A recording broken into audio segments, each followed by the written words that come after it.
항상 아름답지만 오늘 찬양 더 아름답죠. 2023년 찬양인데 다시 한 박수 한번 쳐주시죠. 네, 우리 함께 인사합시다. 원래 인사말로 돌아왔습니다. 옆사람 보시면서요. 당신 때문에 행복합니다. 인사하시겠습니다. 이름 불러가면서. 네. 우리 하늘교회 성도님들 때문에 행복합니다. 목사님 때문에 행복합니다. 감사합니다. 사울과 다윗입니다. 두 사람의 이름이 들어간 건 되게 아담과 하와, 가인과 아벨로 되게 오랜만인 것 같아요. 여러분 혹시 영어 이름 가지고 계십니까? 가지고 있으신 분, 영어 이름. 생각보다 많지 않네요. 요즘에는 영어 학원이 많아지고 유치원부터 영어 이름 많이 갖더라고요.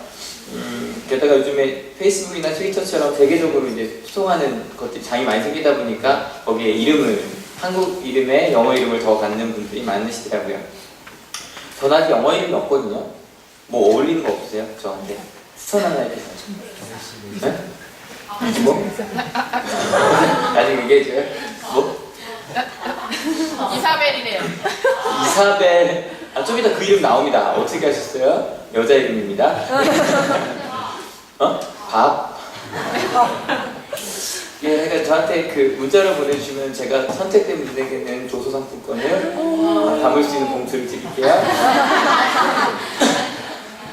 네, 실은 이름 얘기할 때요. 우리나라 말은 표음 문자죠. 소리가 나는 대로 씁니다.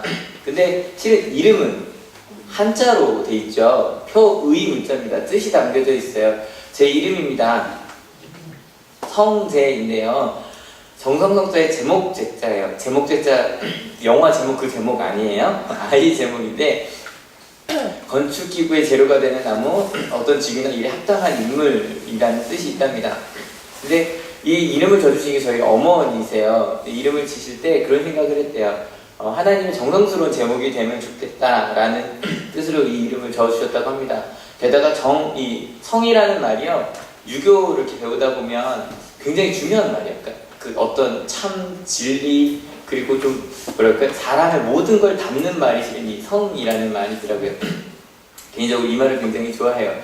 그런데 실은 우리나라 말에 꼭 그 돌림자가 있죠. 저희 집은 성은 성재니까 돌림자가 뭐죠? 성이에요. 그러면 보통 부모님 때부터 돌림자가 가운데자 끝자 가운데자 끝자 이렇게 가잖아요. 근데 저희는 저희 아버지 때도 돌림자가 가운데, 저희도 가운데요. 근데 어머니가 그 돌림자를 깨셨어요. 저희 이름 다 어머니가 지셨는데 저희 아버지 성함이 충자 기자세요. 근데 어머니가 이름을 지실 때 아버지 이름과 연결해서 충성, 그래서 하나님께 충성된 사람이 됐으면 좋겠다라는 이름으로 실제로 저희 가족의 이름을 쭉 지어주셨어요. 저희 사촌들도 다 성으로 시작해요. 전에 한번 요즘엔 이제 할머니 돌아가셔서 그렇게 모일 일이 없는데 저희 학렬이 같은 분끼리 모였어요. 15명이 모였는데 다 성으로 시작하더라고요. 이름 외우기 게임하는데 쉽지 않았어요. 다 성으로 시작하니까. 하여간 성재라는 이름을 갖게 됐습니다. 게다가 이 정성성자를 나눠보면 되게 자주 말씀드린 거죠. 말씀원의 이룰성의 제목제입니다. 그래서 저희 어머니는 이걸 어떻게 해석하시냐면 말씀을 이루는 제목이 되라 라고 해석을 해주시고, 저는 개인적으로 이제 중국어는 주어, 동사, 목적어예요. 그래서 중국어식으로 해서 말씀이 제목을 이루다 라고 번역하는 걸 개인적으로 좋아합니다. 어쨌건 전 제 이름을 굉장히 좋아합니다. 몇 달 전에 제 외사촌동생한테 전화가 왔어요. 형, 좀 있으면 애기가 나. 그래 축하해. 형들이 허락받을 게 있어. 뭔데? 아이 이름을 형 이름으로 하려고 해. 근데 조씨가 그래서 조성재 한다 그래서 일단은 전 제 이름 좋아하니까 내가 허락하겠다. 대신 한자도 꼭 나랑 똑같이 써라 라고 알려줬어요. 혹시 여러분 나중에 아이 이름 중에 성재라고 지고 싶으시면 전화만 한번 꼭 해주시고 밥 한번 사시면 제가 허락해드리도록 하겠습니다. 어쨌든 근데 한글 이름은 그렇게 뜻만 있는 건 아니죠. 어감도 되게 중요해요. 그래서 가끔 한자는 굉장히 뜻이 좋은데 한글로 보면 좀 이상한 이름들이 좀 있죠. 이건 좀 장난처럼 될 것 같아요. 실제로 2004년에 우리나라 통계청 자료로 나온 이름입니다. 돈에 관련된 이름인데 2만원. 재밌는 건 2만 원이 제일 많더라고요. 사람이 2만 정상적이 제일 많아요. 아무래도 돈이 많으니까 그랬나 봐요. 그 다음에 요건 좀 장난 같아요. 요건 좀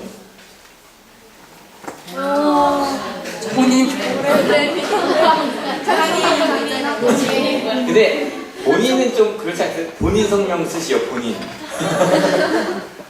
본씨가 있대요. 그러니까 본인이에요. 그리고 이런 건 말고도 그게 있죠. 유명한 사람이 생기면 그 사람 이름이 되게 많아지는 것 같아요. 요즘 연하란 이름 되게 많아지고 있거든요. 유명한 사람이 생기고 나면 대통령 이름도 굉장히 많습니다. 근데 재밌는 건 김정일, 김일성인데 실제 여러분 친구 중에 김정일이 있다. 이제 저 친구 2명이나 있거든요. 김정일이 있어요. 근데 김정일 같은 사람이 되라. 그러니까 이 뜻은 굉장히 좋더라고요. 아무튼 이렇게 이름을 짓습니다. 그러니까 이름을 지을 땐 그 의미도 좋은데 특별히 이렇게 사람 이름을 짓는 경우는 뭐야? 한자를 보기보다 그 사람과 같은 사람이 되길 원하는 마음이 그 가운데 있는 거거든요. 근데 영어 같은 경우는 영어도 표음 문자죠, 그죠? 그러다 보니까 한자처럼 의미를 담을 수 없고 사람의 이름을 따게 되어 있어요. 미국에서 남자 이름을 가장 많이 사용된 이름, 그러니까 작년에 태어난 아기, 2010년에 태어난 아기가 가장 많이 쓰인 이름이 뭘까요? 제이슨 아닙니다. 비슷한데 아닙니다.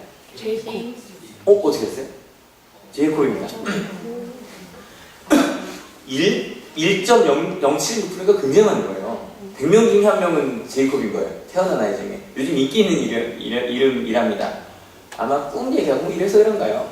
그 다음이 에단이라는 이름인데 요거는 열왕기 상서 16장에 나옵니다. 지혜롭고 명성이 있었던 사람으로 알려져 있고요. 그 다음이 마이클입니다. 마이클. 이건 좀 많죠, 그죠? 미카인데 우리는 둘리에 마이클이 있었어서 마이콜이 있었어서 그런데 천사 이름입니다. 미카엘이라고 하는 천사 이름입니다. 남자분들도 혹시 영어 이름 없으시면 인기 있는 이름이라니까 이 중에 하나 괜찮으실 것 같아요. 여자도 궁금하시죠? 아까 나왔던 그 이사벨이 1등입니다. 1.172%인데요. 이거는 한 성녀의 이름입니다.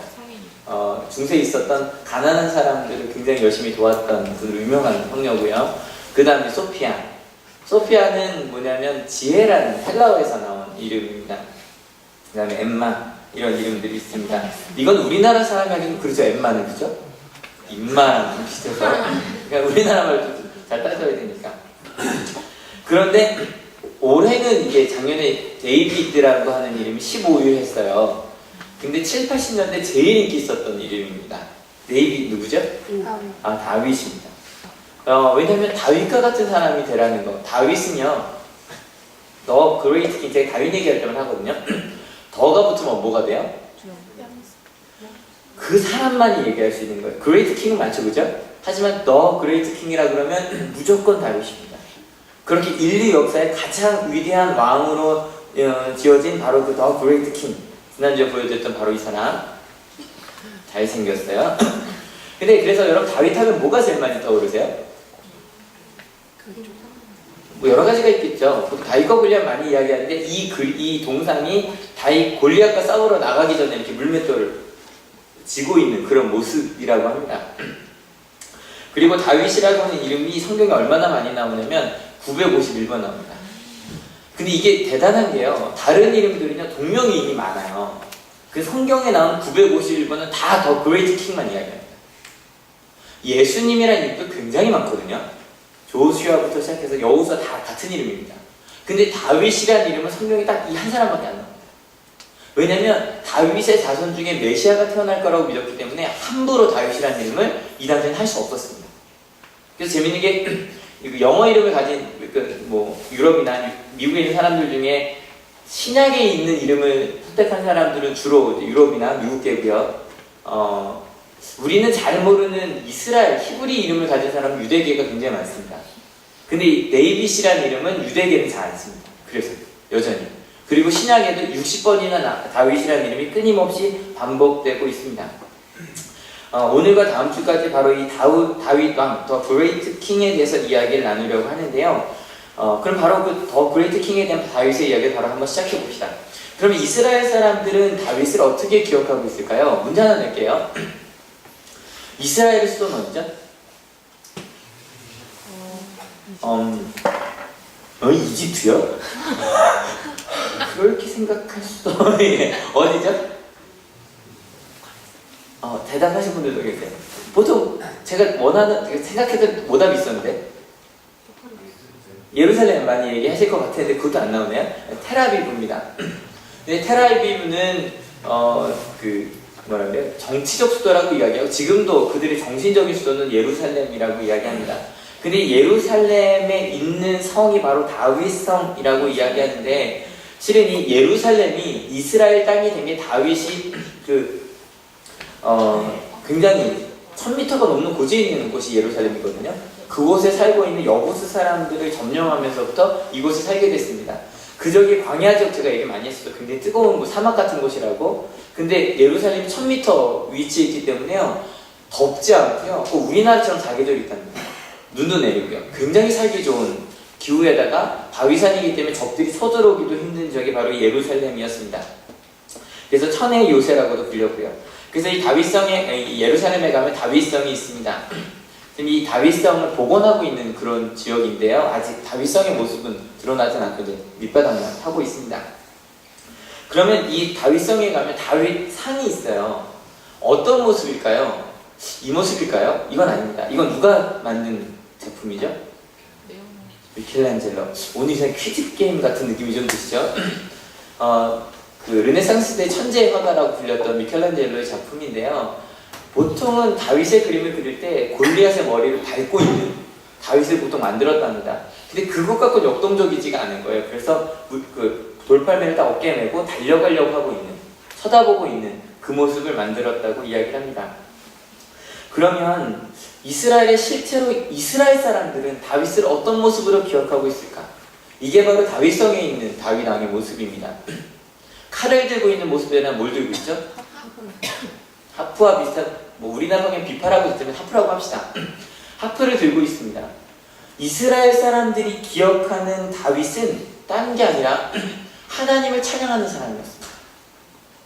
왕이었음에도 불구하고 하나님을 찬양하는, 그리고 그들이 그렇게 좋아하는 시편의 대부분을 작곡한 사람이자 하나님의 나라 이스라엘을 하나님의 뜻대로 이끈 왕, 그래서 The Great King 이 된 사람이 바로 다윗이었습니다. 오늘 말씀의 본문은 다윗이 사무엘을 통해 왕으로 세움을 받는 사무엘 16장의 이야기인데요. 이거 꼭 한번 가서 읽어보세요. 특별히 세 번역으로 읽어보세요. 사무엘상 16장에 사무엘에 의해서 기름 부어지고 사무엘하 7장에 이스라엘의 왕이 되어서 하나님한테 인정받는 부분까지가 제가 본문으로 잡은 부분이에요. 되게 긴데요. 정말 재밌어요. 정말 소설책 읽듯이 읽히고, 저도 다윗 분명히 설교를 몇 번이나 했었는데 이번 주에 읽으면서 이렇게 재미있었나라는 생각을 할 정도로 재미있어요. 그런데 읽다 보면 분명히 골리앗을 이겼다 그런 승리의 이야기들도 많지만 대부분의 이야기는 다윗이 피난자가 돼서 도피자가 돼서 도망가는 이야기가 거의 3분의 2 이상을 담고 있습니다. 왜 이렇게 된 걸까? 그렇게 더 그레이트 킹이었던 다윗이 왜 도망다닐 수밖에 없었을까? 게다가 오늘 제가 말씀의 제목을 사울과 다윗이라고 했는데요. 사울이 초대왕이고 다윗이 2대 왕이거든요. 게다가 다윗이 도망다니게 된 이유가 누구 때문이었을까요? 사울왕 때문이었어요. 하나님께 쓰임받았던 사울이 왜 하나님의 사람 다윗을 죽이려고 했을까? 여러분, 이걸 좀 머릿속에 궁금함을 가지고 같이 갈 수 있었으면 좋겠어요. 지난주 저희가 하나님께 쓰임받은 사울과 하나님께 버림받은 사울에 대해서 이야기를 나눴었거든요. 그럼 한번 기억해 봅시다. 계속 퀴즈네요. 하나님께 쓰이는 사람 첫 번째, 뭐라고 고백한 사람이라고 그랬죠? 나는 부족한 사람입니다. 자격이 없습니다. 기억 굉장히 잘해주시네요. 지난주에 예배가 끝나자마자 항상 이 청년부 잠깐 모이는데 모여서 물어봤습니다. 굉장히 많은 이 청년들이 굉장히 많다 그러긴 하네요. 6명이 모였는데 그 중에 3명이 이 말씀 굉장히 은혜를 받았다고 이야기를 하더라고요. 왜냐면 난 자격이 없다고 생각했는데 하나님이 자격 없는 자를 쓰시다니 마음의 위로가 됐어요 라고 이야기하셨는데, 분명히 하나님은 자격이 없는 사람을 쓰십니다. 어떤 자격이냐면 나는 그럴 사람이 안 된다라고 부족함을 정확히 하는 사람이죠. 왜냐면 그 부족함은 누가 채우시기 때문에? 하나님이 채우시기 때문에. 그래서 사울은 그렇게 쓰임받을 수 있었습니다. 지난주 이야기 나눴던 것처럼 하나님께 쓰임받는 사람, 첫 번째 조건, 자신의 부족함을 정확히 알고 하나님을 의지하는 사람입니다. 그런데 다윗도 그런 사람이었던 것 같습니다. 제가 여기 미운오리 다윗이라고 썼는데요. 처음에 다윗의 등장은 이렇습니다. 사무엘이 이제 새로운 왕을 세우라는 하나님의 명을 듣고 이새의 집, 다윗의 아버지거든요. 다윗의 집을 찾아갑니다. 찾아갔더니 아들이 8명인데 그중에 3명의 아들이 있는 거예요. 이제 아버지가 데려온 거죠. 왜냐면 유명한 사무엘 선지자가 온다고 하니까 자기 아이들이 좀 축복을 받았으면 좋겠어서 데리고 왔습니다. 첫 번째 아들이 이렇게 데리고 왔는데 와, 엘리압이라는 사람이었는데 진짜 잘생긴 거예요. 진짜 괜찮은 거예요. 보자마자 사무엘이 이렇게 반응합니다. 같이 읽어볼게요. 그들이 왔을 때 사무엘은 엘리압을 보고 속으로 주님께서 기름 부어 세우시려는 사람이 정말 주님 앞에 나아섰구나 하고 생각하였다. 지난주에 보여드린 것은 딱 이 느낌이었던 거죠, 그죠? 멀리서도 딱 보이는 사람. 야, 저런 사람이 아니면 누구나 따를 것 같아. 그런 사람이 엘리압이었던 거예요. 근데 거기에 대해서 하나님께서 말씀하신 게 저희 오늘 말씀 본문이었습니다. 같이 읽어볼게요. 그러나 주님께서 사무엘에게 이르셨다. 너는 그의 준수한 겉모습과 큰 키만을 보아서는 안 된다. 그는 내가 세운 사람이 아니다. 나는 사람이 판단하는 것처럼 그렇게 판단하지는 않는다. 사람은 겉모습만을 따라 판단하지만 나아주는 중심을 본다. 그리고 나서 둘째 아들, 셋째 아들 다 가는데 다 아니라고 하시는 거예요. 묻습니다. 아들이 더 없습니까? 예, 있기는 한데 어디 있습니까? 양을 치러 나갔습니다. 여러분 생각해 보십시오. 양을 친다는 건 절대로 그 유럽에 나오는 아름다운 벌판에 아침이 되면 양을 데리고 나가고 아름답게 풀빛을 불면서 그리고 돌아오는 게 아닙니다. 굉장히 삭막한 지역이 있기 때문에 짧게는 15일, 길게는 몇 달을 데리고 나가서 노숙하면서 정말 양처럼 그냥 사는 그게 양치기입니다. 근데 자기 귀한 아들들은 집에 데려다 놓고 다윗은 양치기로 밖에 있는 그런 사람이 바로 다윗이었습니다. 그러니까 아마 왕따까지는 아니더라도 아버지가 생각할 때 그다지 훌륭한 사람은 아니었던 것 같아요. 그런데 하나님은 누가 봐도 훌륭한 엘리압이 아니라 다윗, 양치기 다윗을 사용했다는 거예요. 왜냐면 다윗은 부모의 눈에 부족해 보였을지라도 항상 기도하며 하나님과 동행하는 사람이었기 때문입니다. 여러분, 하나님은 훌륭한 사람이 아니라 하나님과 동행하는 사람을 쓰십니다. 믿으십니까?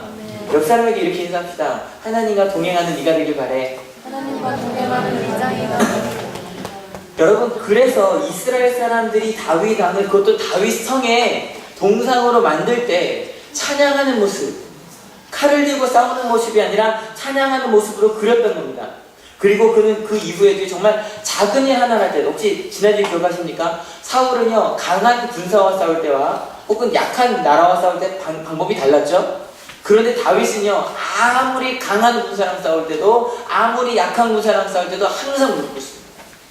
하나님, 제가 어떻게 해야 됩니까? 묻고 행동하는 그런 사람이 바로 다윗이었기 때문에 정말 이스라엘 사람들이 도저히 이길 수 없던 게 블레셋 민족이었죠. 블레셋 꽤 오래 이야기하고 있죠.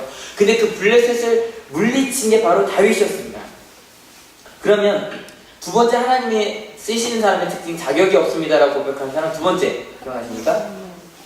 뭐죠? 거룩한 분노를 가지고 있는 사람이라고 그랬습니다. 이스라엘 백성이 침략을 당했을 때 사울이 분연히 일어나서 우리 함께 싸우자라고 말했던, 그런데 실은 다윗도 그랬습니다. 드디어 이제 골리앗이 나오네요. 골리앗은 블레셋의 장수였고요. 블레셋 고시대가요, 딱 청동기에서 철기로 넘어가던 시절이었어요. 근데 블레셋의 무기는 청동이었고요. 철이었고요. 그리고 이스라엘은 그냥 청동이었어요. 그 중에 왕만 세 칼을 가질 수 있는 상대가 안 되죠. 그리고 어떻게 싸웠냐면, 혹시 제 나이 때나 혹시 남자분들 중에 삼국지라는 게임을 아십니까? 아시는군요. 그럼 아실 거예요. 옛날에 어떻게 싸웠냐면 일렬로 씁니다, 이렇게. 왜냐면 활이 안 닿는 정도 일렬로 씁니다. 그리고 이제 원래 있는 말은 아닌데 삼국지에서만 나오는 말인데 일기토라고, 고개 끄덕이시는 거 아는 거예요. 하면 장수들이 나옵니다. 장수들이 싸워서 이기면 이기는 거예요. 이기면 갑자기 우와 하면 갑자기 진 쪽으로 막 도망가고. 근데 그 당시 그렇게 싸웠습니다. 근데 이 골리앗이라는 사람이 그 일기토라로 나왔어요. 근데 성경에 보니까 키가 3m래요. 3m에다가 그 창틀은 청동으로 되어 있는데 그 창날이 쇠로 되어 있는 거예요. 그러니까 뭐 이스라엘 사람 싸울 수도 없는 거죠. 근데 그 창 날의 무게만 7kg이에요. 그리고 싸우면 활 쏘고 하겠죠. 근데 엄청 무거운 청동갑, 40kg짜리 청동갑옷을 입고 있는데, 그러니까 맞지도 않죠. 그리고 그 앞에 이제 한 사람이 이렇게 방패를 들고 있어요. 활 안 맞게 하려고. 그러고 싸우고 있는 거예요. 그러니까 이스라엘 사람 도저히 다가갈 수가 없는 거예요. 왜냐면 다가가면 활도 길고 창도 길고 싸울 수가 힘도 세고 숨어만 있는 거예요. 근데 어느 날 다윗이 총 3명이 그 전쟁터에 가 있었거든요. 그래서 아버지의 명을 따라 형들이 잘 살아있나 궁금해서 아버지의 약간의 군 상관한테 드릴 약간의 뇌물을 가지고 잘 봐달라고 가지고 갑니다. 가서 골리앗이 막 얘기하는 얘기를 들어요. 야, 니들 하나님이 살아있는 거 맞냐? 내가 이렇게 말했는데 너희 하나님은 죽었나 보다. 막 이러면서 욕을 해야 되는 거예요. 근데 이스라엘 사람은 다 이렇게 숨어 있는 거예요. 방공호에. 싸울 생각도 못하고. 다윗이 드디어 거기에 거룩한 분노를 일으킨다. 그리고 얘기합니다. 어떻게 하나님을 욕하는 저자를 그냥 둡니까? 근데 형들, 가만히 있어. 가만히 있어. 넌 몰라서 그래. 가만히 있어. 왕한테 내라고 넌 가만히 있어. 넌 할 수 있는 사람이 아니야. 근데도 싸운다 그러니까 사울이 어디 한번 나가볼래? 근데 얘는 아까 봤잖아요. 나치였잖아요. 그렇게 안 되겠습니까? 자기 옷을 입혀요. 근데 문제가 사울이 키가 컸다 그랬죠? 머리 하나 크잖아요. 여러분, 제가 우창덕 집사님 옷을 입는다고 생각해봐요. 발이 끌릴 거예요. 그죠? 그러니까 안 되겠으니까 벗어요. 안 되겠습니다. 내 칼 갖고 와요. 칼 무겁습니다. 그리고 양치기 떼서 돌팔매기 이거. 그거 들고 나가는 모습이 바로 그거예요. 이거 아까 이러고 있는 모습. 솔직히 상황은 그렇게 멋있지? 않아요. 그러고 나갑니다. 그랬더니 이 블레셋이 보니까 황당한 거죠. 야, 임마, 네가 막대기를 들고 나오니까 네가 날 개로 여기냐? 라고 말했을 때 다윗이 진짜 멋있는 말을 합니다. 이걸 읽을 때요, 좀 감정을 담아서 읽어주세요. 여러분이 다윗이 됐다 생각하고 막 골리앗한테 분노하는 부분이 한번 같이 읽어볼게요. 일단 처음부터 분노하시면 안 돼요. 일단 질문이니까. 그러자 다윗이 그 블레셋 사람에게 말하였다. 좀 시작. 너는 칼을 차고 창을 메고 투창을 들고 나에게로 나왔으나 나는 내가 모욕하는 이스라엘 군대의 하나님 곧 만군의 주님의 이름을 의지하고 너에게로 나왔다. 주님께서 너를 나의 손에 넘겨주실 터이니 내가 오늘 너를 쳐서 내 머리를 베고 블레셋 사람의 주검을 모조리 공중의 새와 땅의 들짐승에게 밥으로 주어서 온 세상이 이스라엘의 하나님을 알게 하겠다. 또 주님께서는 칼이나 창 따위를 쓰여서 구원하시는 것이 아니라는 것을 여기에 모인 이 온 무리가 알게 하겠다. 전쟁에서 이기고 지는 것은 주님께 달린 것이다. 주님께서 너희를 모조리 우리 손에 넘겨주실 것이다. 아마 블레셋은 이걸 듣고도 아무 생각도 없었을 거예요. 넌 떠들어라. 그러더니 갑자기 다윗이 봐요. 쓰이는 사람은 자격이 없지만 거룩한 분노를 가지고 가면 뭐가 따라와요? 하나님의 은혜가 따라오죠. 이 모습이 있는 거예요. 이 모습을 가지고 굉장히 재빠르게 움직입니다. 막 달려가기 시작합니다. 그러면서 자기 주머니 또 돌멩이를 들어서 돌팔매기가 돌리기 시작합니다. 그리고 확 던졌는데 그게 정확히 이마에 딱 맞았다는 거예요. 그 소를 죽일 때 딱 한 곳 때리거든요. 여기요. 정말 거기에 딱 맞아나가요. 그리고 그 자리에 바로 쓰러졌고요. 막 달려가서 다윗이 골리앗의 칼을 뺏어다가 골리앗의 목을 봅니다. 그리고 승리합니다. 여러분 어떠십니까? 다윗 좀 멋있죠? 하나님의 사람의 완벽한 승리입니다. 근데 누가 봐도 다윗도 대단하지만 이렇게 승리하게 하신 하나님이 더 대단해요. 그래서 여러분 꼭 사무엘상 그 16장부터 사무엘상 7장까지 꼭 읽어주세요. 읽다 보면 사람들이 다윗한테 이렇게 얘기합니다. 하나님의 전쟁입니다. 주님의 전쟁입니다라는 말을 계속합니다. 다윗한테. 왜냐하면 다윗이 승리할 때는 당신도 대단하지만 당신의 하나님께서 싸우신다라고 고백하는 겁니다. 때문에 이 일로 다윗은 단숨에 이스라엘에서 제일 유명한 장수가 됐고 사람들이 다윗을 볼 때마다 노래합니다. 같이 읽어볼게요. 사울은 수천 명을 죽였고 다윗은 수만 명을 죽였다. 근데 실은요, 사울이 왕이고 다윗은 장수잖아요. 이것 때문에 문제가 생깁니다. 실은 사울이요, 하나님과 내가 하나님을 버렸었다는 거 지난주에 얘기했었잖아요. 그것 때문에 내 마음속에 두려움을 갖고 있어요. 그런데 자꾸 다윗이 승리하니까 다윗이 유명해지고 다윗이 자신보다 사람들의 사랑을 받는 걸 참을 수가 없었어요. 그래서 다윗을 천부장으로 세웠는데 군인들 1000명을 한 천부장이면 뭐좀 될까요? 1000명이면 여단장, 연대장은 좀 작고 여단장도 딱 세운 이유가 뭐냐면 가까이에 두고 그를 견제하려는 거였어요. 그리고 나서 심지어는 딸을 주는 이유도 뭐였냐면 내 사위로 놓고 견제하려고요. 그런데 점점 자기 아들인 요나단도 다윗을 좋아하고 심지어는 자기 딸인 미갈도 다윗을 좋아하니까 이런 마음을 갖습니다. 같이 읽어볼게요. 사울은 주님께서 다윗과 함께 계시다는 것을 알았고 자기 딸 미갈마저도 다윗을 사랑하는 것을 보고서 다윗을 더욱더 두려워하게 되어 마침내 다윗과 평생 원수가 되었다. 여러분 이 마음을 아십니까? 다른 사람이 무언가 나보다 잘 된 것 같을 때 참을 수가 없는 거예요. 여러분 이건 질투가 아니라 시기입니다. 전에 내가 몇 년 전에 시기에 대한 설교를 했었거든요. 시기는 무섭다고요. 질투는요 그 남자를 뺏으면 되죠. 하지만 시기는 그 사람이 죽을 때까지 멈추지 않는 게 시기입니다. 그 두려운 시기심을 가지고 다윗을 죽이려고 합니다. 수없이 여러 번. 심지어 나를 위해 노래를 불러줄래? 하프를 치고 있는데 갑자기 창을 누르더니 피합니다. 끊임없이 그런 일들이 반복이 됩니다. 그래서 그 애증이라고 하잖아요. 애증. 왜냐면 다윗은 자기를 위해 싸우는 장수이자 내가 힘들 때마다 와서 노래를 불러주는 나만의 찬양 가수이자 그리고 내 딸의 남편인 내 사위이자 내 아들의 가장 친한 친구이자 이스라엘의 구원자인데 그러면서도 끊임없이 그가 미운 거예요. 하나님이 그만 사랑하는 것 같으니까 나는 사랑하지 않는 것 같으니까. 근데 여러분 잘 생각해 보십시오. 하나님이 그만 사랑할까요? 그도 사랑하고 나도 사랑할 수 있잖아요. 근데 사람의 마음은요 한 사람의 사랑을 받으면 나는 사랑받지 못한다고 생각해요. 사람의 사랑이 그래서 그럴까요? 그래서 끊임없이 다윗을 죽이려고 합니다. 그래서 어쩔 수 없이 피해 도망다니는 그 이야기가 굉장히 길게 담겨져 있습니다. 심지어는 끊임없이 도망다니다가 다른 나라로 갔는데 그곳에서 자기를 죽이려고 하니까 다윗이 어떤 짓까지 하냐면 자기가 미친 것처럼 수염에 침을 질질 흘리고요. 뭐 이런 거 알죠? 이렇게 벽에 글씨 쓰는 거. 아무것도 없는데 혼자 우리는 벽에 글 쓰는 저게도 어울리네요. 땅바닥에 앉아서 혼자 글 쓰고 있는 거. 막 그렇게 미친 척을 합니다. 그래서 쫓겨나기도 하고요. 끊임없이 그렇게 정말 다윗왕이 이런 일을 당했어라고 할 정도로 도망자 생활 한 20년 가까이 합니다. 근데 혼자 도망다니진 않았습니다. 사람들이 다윗에게 모이기 시작합니다.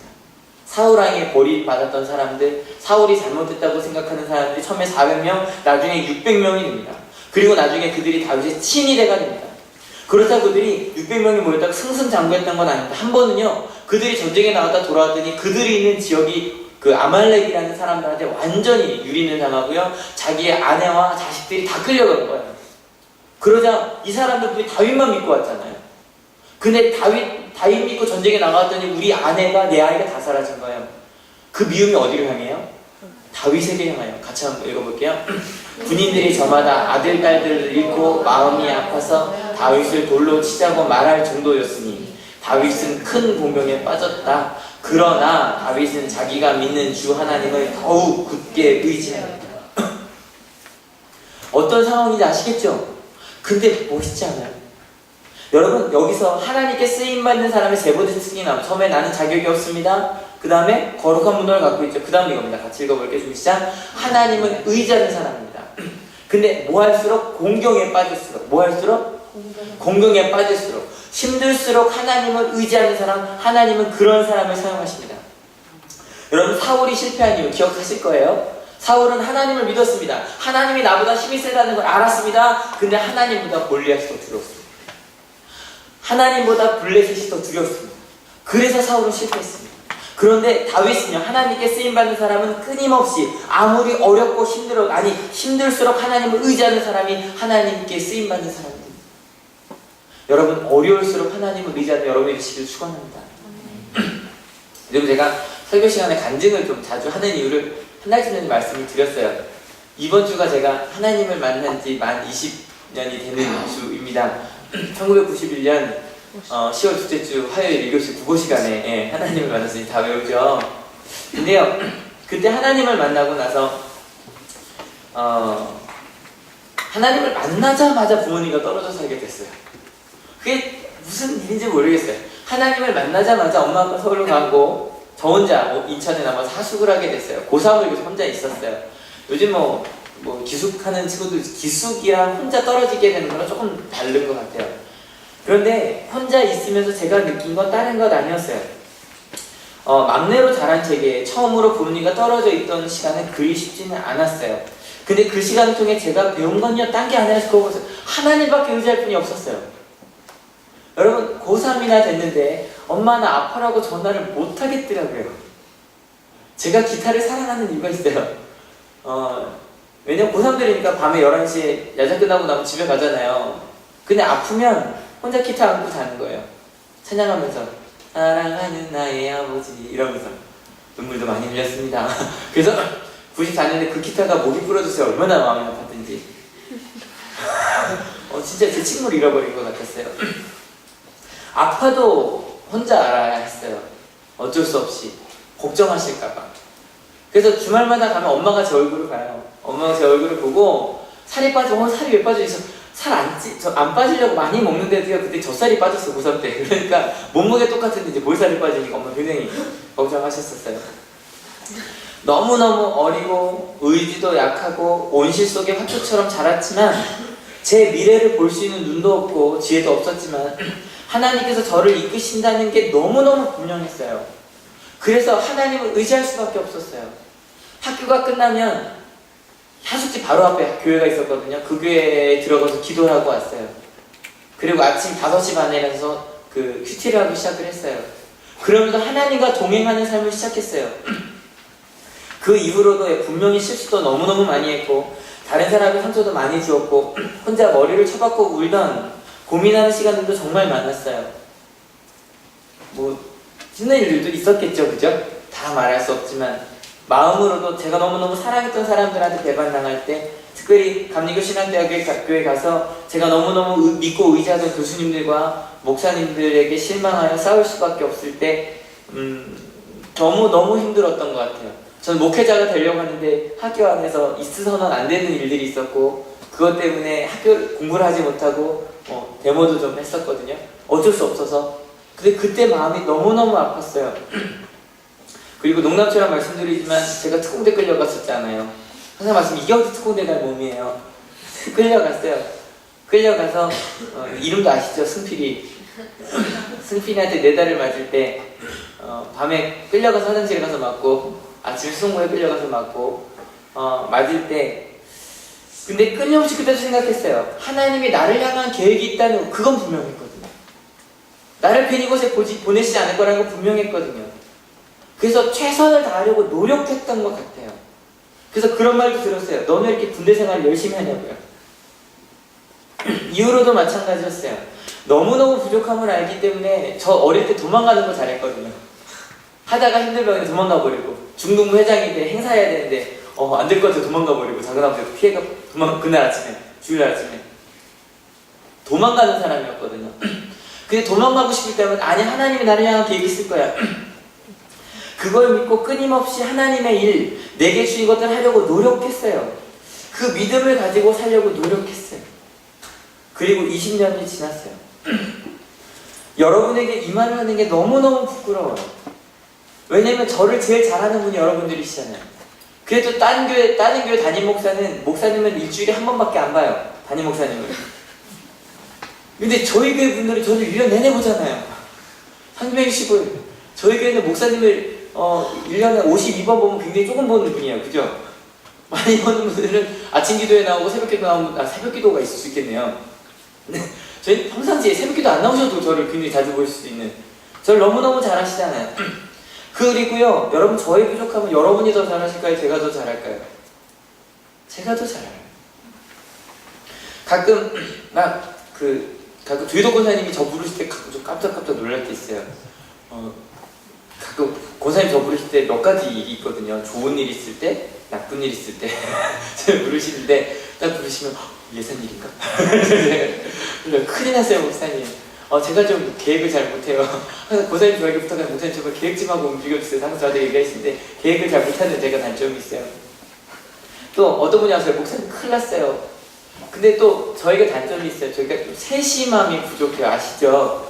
이름 얼굴도 기억 못하는데 이번 주에 한 아이와 상담을 하는데 그 아이가 그러더라고요. 목사님 섭섭했어요. 왜? 저 왜 교회 안 나왔는데 안 혼내셨어요? 그러더라고요. 그래도 근데 그 얘기를 하는 친구들은 주로 제가 그래도 연락을 많이 하는 친구들이거든요.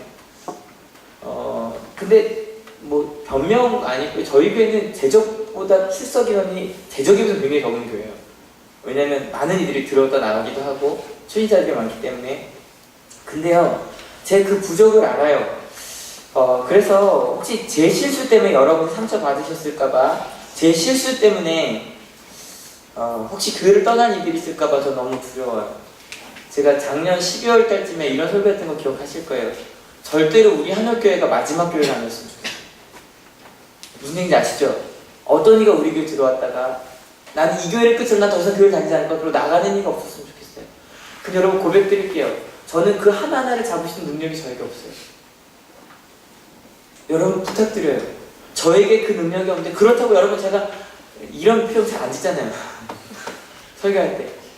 근데요, 제가 이런 표정을 안 짓는 이유가 있어요.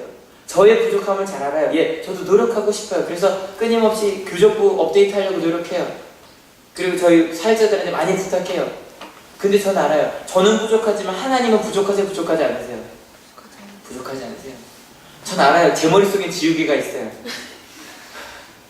하지만 하나님은 잊지 않으세요. 전 그걸 알아요. 제게 부족한 것, 저는 부족했지만 한올교회는 부족하지 않았어요. 저는 담임 목사가 부족했지만 하나님께서는 우리 한올교회를 채우셨어요. 하나님을 만난 지 20년이 지났어요.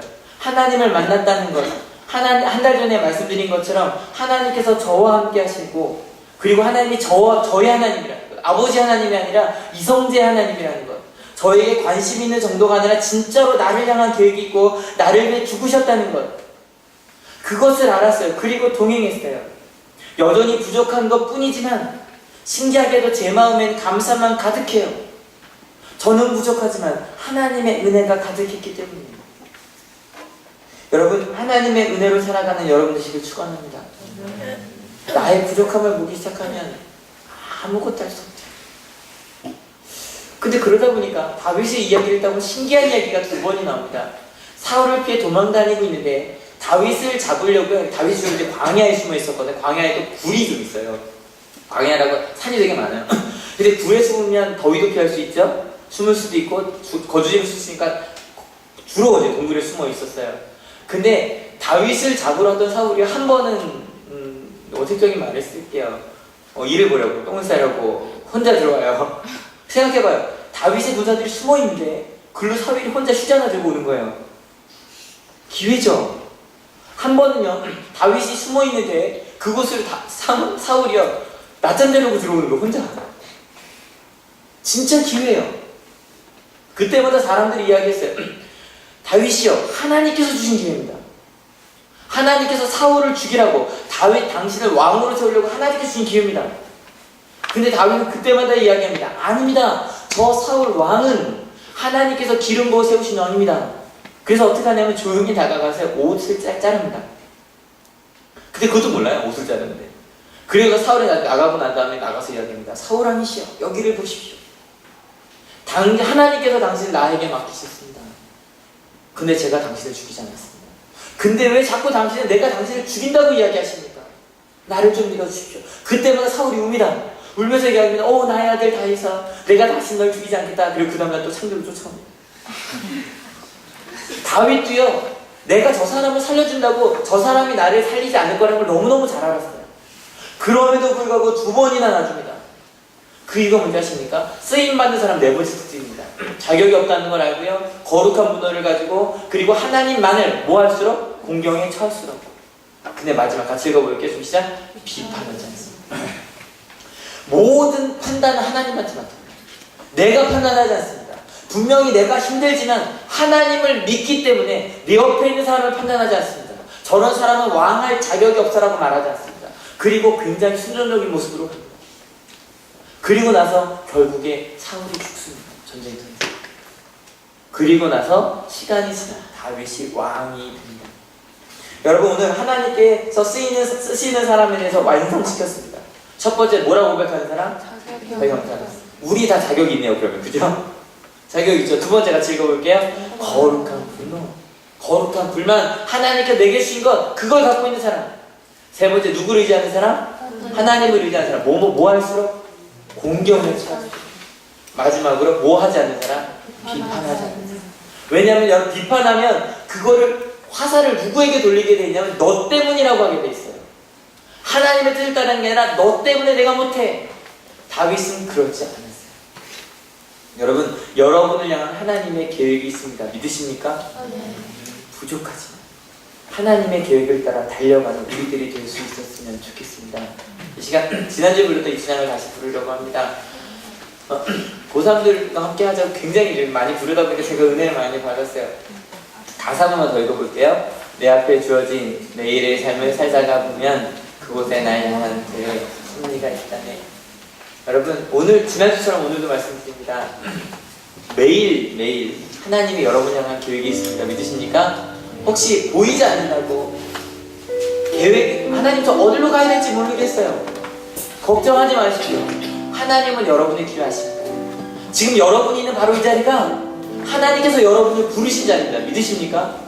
이 자리에서 다윗처럼 비판하지 마시고 고난의 자리라고 할 때 더욱더욱 주님을 붙잡고 그리고 나아가면 어느 순간에 이것 때문에 하나님이 나를 부르셨구나 고백하게 되시고 믿으십니까? 내 삶을 기억하며 같이 찬양합시다.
찬양해 지금 여기 계시며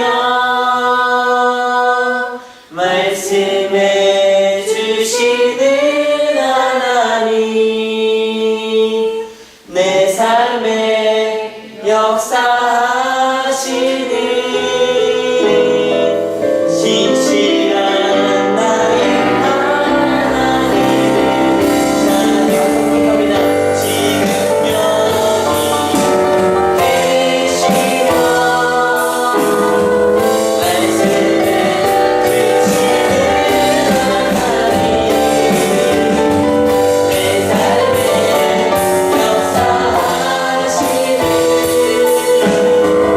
신실한 나의 하나님을 찬양해. 기도하기 원합니다. 여러분의 삶 속에 다윗처럼 되고 싶으시다면 오늘 함께 나눈 다윗 삶을 꼭 기억해 주시기 바랍니다. 부족한 사람이었지만 하나님과 함께 할 때, 하나님의 나라를 위해 살 때 하나님께서 여러분을 통해 일하실 것입니다. 믿으십니까? 우리의 부족함 하나님께서 채우실 것입니다. 믿으십니까? 그리고 꼭 기억하십시오. 하나님만을 의지하십시오. 힘들고 어려울수록, 공경에 처할수록, 심지어 사람들이 다 나를 버리려고 한다 그래도 끝까지 굳건히 붙으십시오. 그리고 하나님만 바라보시고 내 옆에 있는 사람들의 부족함을 바라보지 마십시오. 하나님께서 판단하실 겁니다. 하나님의 일 때문에 속상해하지 마십시오. 그리고 하나님과 함께 의자를 나아갈 때 우리는 하나님의 축복의 통로가 되어 있을 겁니다. 믿으십니까? 같이 기도하시겠습니다. 하나님, 우리가 오늘 역사하여 주셨습니다. 알고 있는 삶을 다윗의 길처럼 우리에게 삶을 주십니다. 하나님,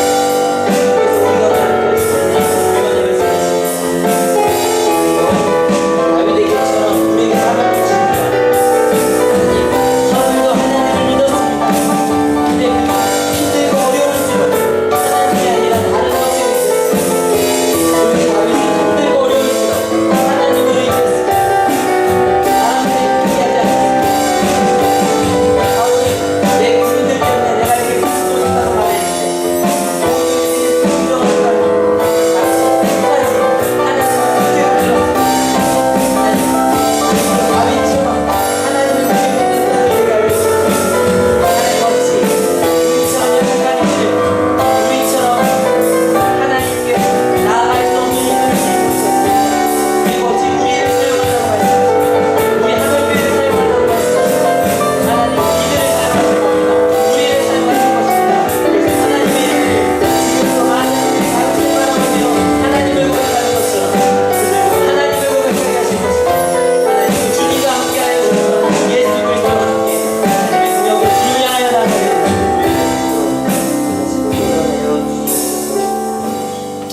하나님, 사울도 다윗처럼 하나님을 믿었습니다. 그런데 그는 어려울수록 다른 것을 찾았고 다윗은 하나님만을 의지했습니다. 하나님만이 우리의 부족함을 채우시는 분이라는 걸 알기 때문에 하나님의 계획을 믿었습니다. 도망자가 되어서도 심지어는 원수가 내 눈앞에 와서 누워있어도 그는 하나님만을 기억했습니다. 때문에 모든 사람들이 다윗을 바라보며 그의 전쟁을 주님의 전쟁이라고 불렀습니다. 하나님, 우리 하늘교회도 주님의 전쟁을 살아가는 우리가 되게 하여 주시옵소서. 세상의 싸움이 아니라 하나님과 동행하는 자들이 되게 하여 주시옵소서. 하나님, 이 가운데 몸이 아픈 이들이 있습니다. 마음이 아픈 이들이 있습니다. 가족이 크게 다친 이들이 있습니다. 실패한 이들이 있습니다. 근데 하나님, 다윗처럼 굳건하게 하나님을 붙드는 자들이 다 되게 하여 주시옵소서. 그리고 하나님, 부족한 우리를 채우시는 하나님, 그 하나님의 은혜를 경험하는, 자랑하는 우리 하늘교회가 되게 하여 주시옵소서. 옆 사람에게 비판하지 않겠습니다. 옆 사람에게 핑계하지 않겠습니다. 사울이 내가 순종하지 않았던 이유는 저 군인들 때문이라고 그렇게 말하지 않겠습니다. 주님만 믿겠습니다. 하나님, 어찌 우리처럼 연약한 이들을 하나님의 자녀 삼으셔서 하나님의 일을 하시겠다고 하십니까? 하나님, 이제 쓰임받는 우리 하늘교회가 되겠습니다. 쓰임받는 우리가 되겠습니다. 이 이번 한 주 주님과 함께 동행하겠습니다. 나를 향한 교회, 매 시간마다 하나님의 뜻을 따라가겠습니다. 감사합니다. 찬양합니다. 예수 그리스도의 이름으로 기도했습니다.